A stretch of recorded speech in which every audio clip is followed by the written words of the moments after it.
estamos nós outra vez para mais uma aula de português no Estudo em Casa. Se és aluno do 7º e do 8º ano, sabes que eu me chamo Teresa Cadete Sampainho e que estou aqui para te acompanhar nos próximos 30 minutos. Não vamos começar com o desafio, tal como te avisei na última aula, era um texto demasiadamente pessoal para o trazermos para aqui. Hoje o tema é outro e chama-se... Andámos demais... Chama-se iguais na diferença, exatamente. Como vês, temos ali lápis, todos eles são lápis, todos eles são iguais, mas ao mesmo tempo todos eles são diferentes, têm cores diferentes. E a verdade é que a nossa aula hoje vai dizer-nos e deixar-nos à vontade quando pensarmos que não somos os únicos. Não somos os únicos, mas ao mesmo tempo somos únicos. Somos todos iguais e todos diferentes. E na última aula falámos da língua portuguesa, nesta vamos começar exatamente por aí. A língua portuguesa é falada, como vimos, em todo o planeta. E é falada por povos diferentes, países diferentes, mas é a mesma. Somos diferentes, unidos pela mesma língua. Somos diferentes, mas falantes da mesma língua. E, para começar, vamos analisar uma crónica. É um outro tipo de texto jornalístico. Nestas aulas já falámos da notícia e da reportagem, recordas-te? Desta vez vamos falar da crónica, que é um texto de opinião. É um texto de opinião com características específicas. Por exemplo, a crónica apresenta o ponto de vista do autor sobre um tema atual. E começa por falar desse ponto de vista, ponto final, ou então... falo a partir da narração de uma experiência pessoal, de um facto da atualidade e mostra-nos o seu ponto de vista. Ao mostrar-nos o seu ponto de vista, o narrador, que pode ser participante ou não, vai ser sempre subjetivo.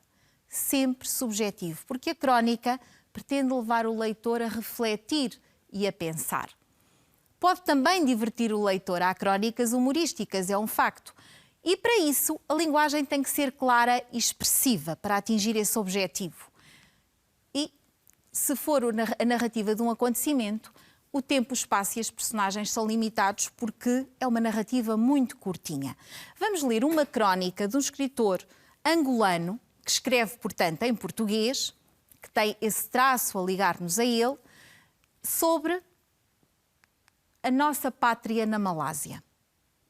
Acompanha a leitura comigo. Quanto a mim, descobri-me cidadão desta nossa língua, vasto território de afetos, valores e memórias. Ao cair de uma tarde já, distante, na fronteira entre Singapura e a Malásia, o autocarro. Deus! Onde estava o autocarro? Eram centenas ali na escuridão. Todos me pareciam iguais. Tentei lembrar-me do rosto do meu vizinho. Tentei lembrar-me de algum outro passageiro. Todos me pareciam iguais. Finalmente, já desesperado, fui ter com um polícia e expliquei-lhe o que tinha acontecido. Ele olhou-me desconfiado e pediu para ver o passaporte. Português? O homem lançou-se nos meus braços. Eu também sou português. Então, trata-se aqui da narração de uma experiência vivida. E que experiência foi esta? Onde e quando é que ela aconteceu? Pois bem, aconteceu numa tarde, tempo curtinho, um fim de tarde, num sítio distante, entre Singapura e a Malásia. E o que é que lhe aconteceu? Perdeu-se. Não sabia onde estava o autocarro. Para procurar ajuda, dirigiu-se a um polícia. E o polícia, vamos ver se o ajudou ou não. Também não era. Lembras-te como é que acabou a primeira parte? Eu também sou português. E a Água Lusa começa por nos dizer também não era, porque, de facto, a Água Lusa é angolano. E este senhor era natural de Malaca. Vamos continuar a leitura. Também não era. Natural de Malaca, cidade famosa pela sua população de remotíssima origem portuguesa, falava uma língua de fantasia, que ao princípio me pareceu crioulo de Cabo Verde e depois me recordou velhos textos setecentistas. Naquele entardecer, na fronteira entre Singapura e a Malásia, ele foi comigo, de autocarro em autocarro, até que um dos motoristas me reconheceu. O polícia confiou-me a ele num discurso expansivo, inflamado, que eu julgo ter compreendido, mesmo sem entender uma única palavra. Por fim voltou-se para mim e apertou-me a mão. Não sei se chorei, não me lembro. Talvez tenha chorado. E continua aqui a narrativa dessa experiência pessoal. Ficamos a saber como é que acabou. O polícia acompanhou-o, não foi? À procura do seu autocarro e deixou-o entregue ao motorista que o reconheceu. Portanto, ajudou-o de facto e depois despediu-se dele. Foi um momento emocionante e é um momento que leva à reflexão. A reflexão de um narrador que, neste caso, é participante e subjetivo. E repara, já fizemos muitos exercícios nestas aulas para confirmar que o narrador é participante. É sempre que aparece a primeira pessoa, não é? Sempre que aparece o verbo conjugado na primeira pessoa, o pronome pessoal, o determinante possessivo, temos o narrador participante. Portanto, não vamos selecionar todas as expressões que o comprovam. Vamos selecionar expressões que o comprovam e que mostram a subjetividade, isto é, a presença crítica do narrador. Ora, repara, ele diz-nos logo: quanto a mim, descobri-me cidadão desta nossa língua. Foi uma descoberta que ele fez, é uma reflexão que ele faz acerca de si próprio. E depois descreve esta nossa língua como um vasto território de afetos, valores e memórias, através de uma metáfora.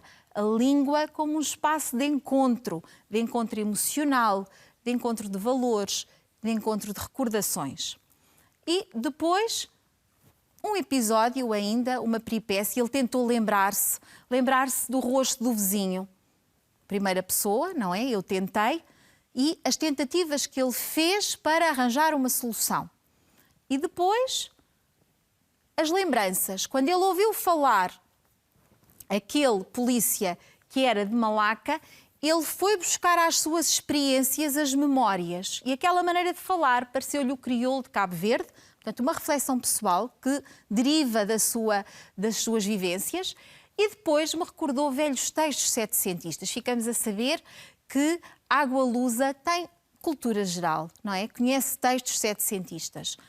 E, por fim, aquela confissão. Não sei se chorei. Não me lembro. Não é? Fazer-se forte. E depois admite, talvez tenha chorado. Portanto, o narrador subjetivo. E avançamos na verificação das características desta crónica, agora para percebermos o que é que nos leva aqui à reflexão. O que é que a Água Lusa pretende levar o leitor a pensar? Exatamente no valor da língua portuguesa. Esta nossa língua que nos torna iguais na diferença, que nos aproxima, que é o elo de união entre povos que habitam em lugares distantes, em lugares diferentes. Esta língua que é o território de afetos, valores e memórias. Esta metáfora belíssima de José Eduardo Água Lusa. E, repara, ao mesmo tempo, ele confronta-nos com esta reação do polícia que até é engraçada. Português? Eu também sou português. Não era nada. Nem um nem outro, não é? Porquê é que eles são portugueses? Por causa da língua. É esta a reflexão importante a fazer a partir desta crónica. Esta língua que nos torna iguais, apesar de sermos tão diferentes. Vês? Ele não era natural de Malaca, ele não era português, era natural de Malaca e as raízes dele estavam naquele passado longínquo. A sua língua era já uma língua de fantasia, uma língua que tinha evoluído, uma variante do português diferente do português europeu, do português angolano, do português moçambicano. E vamos avançar. Avançar para uma canção que é dos Chutes e Pontapés, mas que aqui está cantada pelos Resistência, no momento em que homenagearam o Zé Pedro, o baixista dos Chutos, que já faleceu. Vamos ouvir. Chama-se Não Sou o Único. Portanto, eu sou igual a tantos outros, mas também sou diferente. Vamos ouvir. Não sou o único. E Zé Pedro era guitarrista, não era baixista dos Chutos. Desculpa-me, tu que és fã dos Chutos, até ficaste com os cabelos em pé, não é? Foi um lapso. Então, vamos à letra do Não Sou o Único. Ai. Isto agora não avança, vamos ver. Aqui não é isto que queremos, é a letra, exatamente. Não sou o único. Eu sou igual a tantos outros. A tantos outros que veem os sonhos partirem, que esperam que algo aconteça, que despejam a raiva, que vivem emoções, que desejam o que não tiveram, que estão agarrados a tentações, que ouviram os conselhos dos outros, mas que nem por isso deixaram de cair nos buracos e que desejam o que não tiveram e que estão agarrados ao que não têm. Portanto, todos nós passamos por sensações, por emoções como estas, por situações como estas, mas temos a nossa identidade própria, o nosso contexto, a nossa família, aquilo que nos rodeia, a nossa identidade. Não somos os únicos, somos iguais a tantos outros, mas somos muito particulares, somos seres individuais e não temos que ter problemas com isso. Então, de facto, isto deixou de funcionar, eu tenho que vir aqui, não sei porquê. De facto, o que é que acontece? Nós não somos casos isolados, não somos os únicos a olhar o céu conforme nos diz o refrão. E por isso mesmo, porque somos como tantos outros, mas diferentes ao mesmo tempo, iguais na diferença, é isto que é importante, há que ter esperança no futuro. Há que ter esperança e ter a coragem de assumir a nossa diferença, assumir a nossa singularidade e termos a certeza que temos direito a ela e que nem por isso vamos ser tratados de forma diferente. E, a seguir, temos um texto que se chama Ser ou Não Ser Diferente, é o título dele. É um diário, uma espécie de diário de um adolescente. E antes de o lermos, eu gostava que tu observasses esta imagem. Pois é, temos ali dois aquários, um com muitos peixinhos, todos iguais uns aos outros, e de repente há um que quer ser diferente e que resolve saltar daquele aquário. Ora, ele tem todo o direito a ser diferente. Ele, tendo esse direito, pode também ter um aquário para ele. O facto de ele se querer afastar dos outros não lhe tira o direito de ter o seu próprio aquário para viver livremente. Ok? Percebeste? Então vamos ao texto.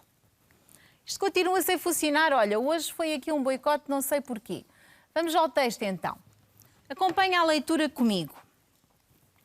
Quando descobrimos que estamos sós, verdadeiramente sozinhos, o mais frequente é entrarmos em pânico. Atiramo-nos para o extremo oposto e misturamo-nos em grupos, clubes, equipas, sociedades, categorias. De repente, começamos a vestir-nos exatamente como os outros. É a melhor maneira de ser invisível. Deve-se estar dentro. Dentro de quê? Do grupo? Com os outros? Todos juntos? Salvos pelo número. Eu não sou eu.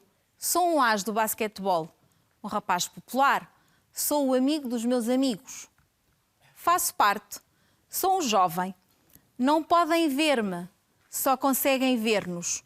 Estamos safos. Pois é. Então, o que é que nós temos aqui? O testemunho de um jovem que tem horror a estar sozinho, a ficar sozinho por ser diferente. Então, o que é que ele faz? Junta-se aos grupos. Junta-se a um grupo e tenta ser como eles. Perder a sua singularidade e misturar-se. Ser confundido com o grupo. Deixar de ser ele próprio para ser conhecido por fazer parte do grupo. E vamos avançar. Tentei, diz ele, a sério. Tentei tão arduamente que fico doente só de me lembrar disso. Nada resultou. Não sei porquê.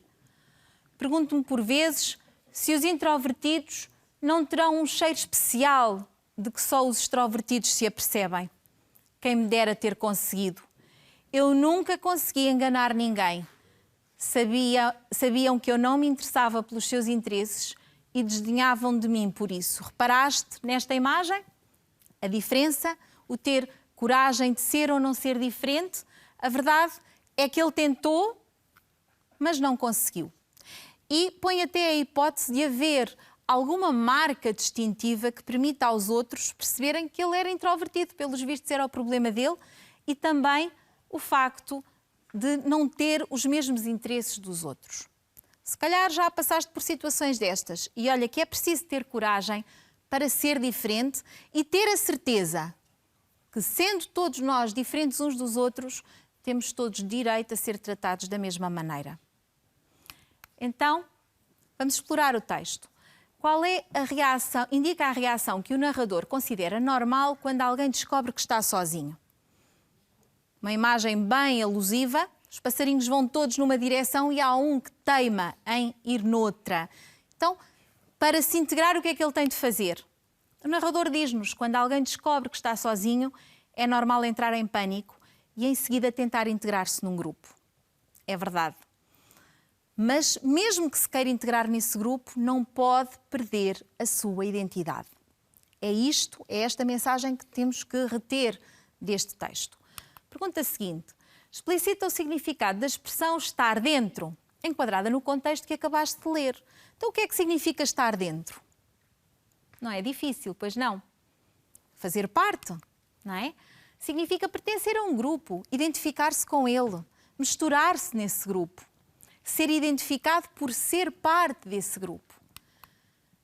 O que é preciso, segundo o narrador, o que é preciso fazer para se estar dentro, para nos incluirmos num grupo?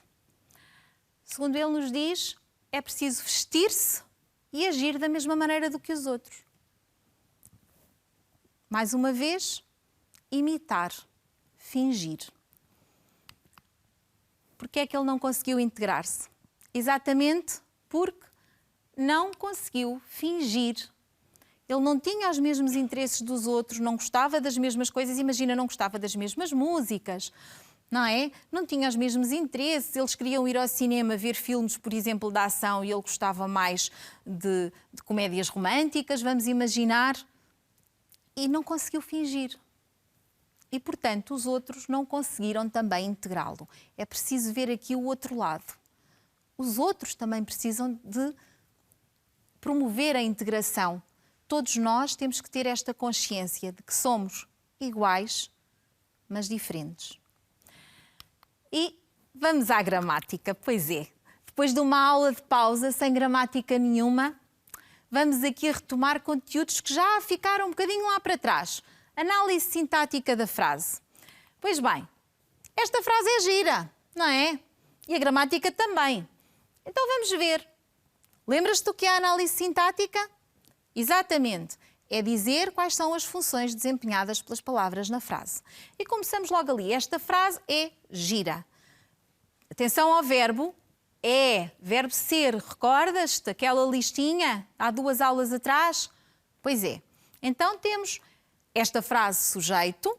Depois logo a seguir temos o predicado, é gira.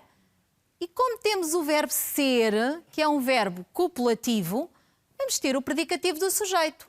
Fácil. Avançamos. Eles imitarão os seus ídolos. Estás a adivinhar? Esta frase vai ter um desafio suplementar. Vamos fazer a análise sintática. Sujeito, eles, muito bem. Predicado, imitarão os seus ídolos, sem dúvida. E depois vamos fazer a pergunta. O verbo imitar não é um verbo copulativo, é um verbo transitivo, que ali nos pede o complemento direto, porque fazemos a pergunta o quê ou quem. Eles imitarão quem? Os seus ídolos. E os seus ídolos é o complemento direto. E eu tenho uma proposta adicional para te fazer. Será que consegues substituir aquele complemento direto por um pronome e pô-lo lá no meio do verbo, como fizemos da outra vez, na outra aula? Vamos ver. Vamos recordar. Então, teríamos eles e depois temos o verbo imitar, não é? Vamos deixar o espaço para o pronome e o fim. O pronome que vamos usar, os seus ídolos, será o pronome os, não é? Portanto, ali estaria os. Só que, o que é que vai acontecer aqui? Lembras-te? O R vai desaparecer e o os converte-se em luz. Eles imitá-los-ão. Lembras-te desta regra? É um bocadinho difícil, mas tens que ir treinando, não podes desistir. Vais fazer um brilharete a usar o pronome em adjacência verbal com os verbos no futuro, ok? Vamos avançar. Com a frase seguinte. Perguntei-lhe a sua opinião. Perguntei-lhe. Quem é que perguntou? Quem é o autor desta ação? Não está lá, mas nós adivinhamo-lo. Portanto, o sujeito nesta frase é um sujeito nulo subentendido, é um eu que só está presente na forma verbal. Depois, o predicado. Perguntei-lhe a sua opinião. Perguntei-lhe o quê? A sua opinião, complemento direto. E perguntei a quem? A ele. Muito bem, complemento indireto. E, a seguir, o narrador fez um esforço. Muito fácil. O narrador fez o quê? Um esforço. O narrador, sujeito, fez um esforço. Predicado e um esforço, complemento direto. Como é que substituis ali o complemento direto? Outra traição. Vamos ver. O narrador. Esta é fácil, não é?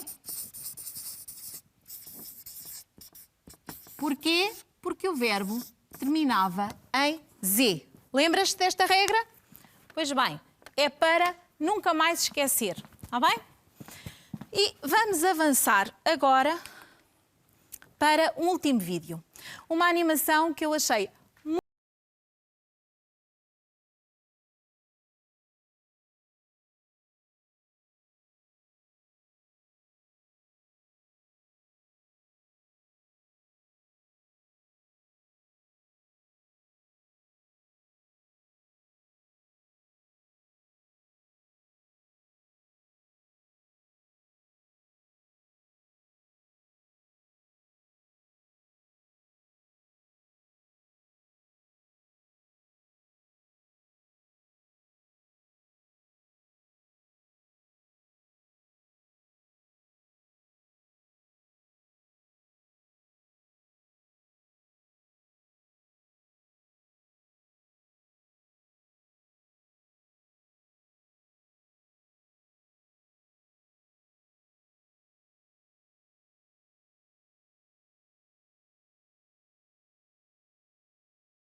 Pois é, o vídeo é engraçado, não achaste?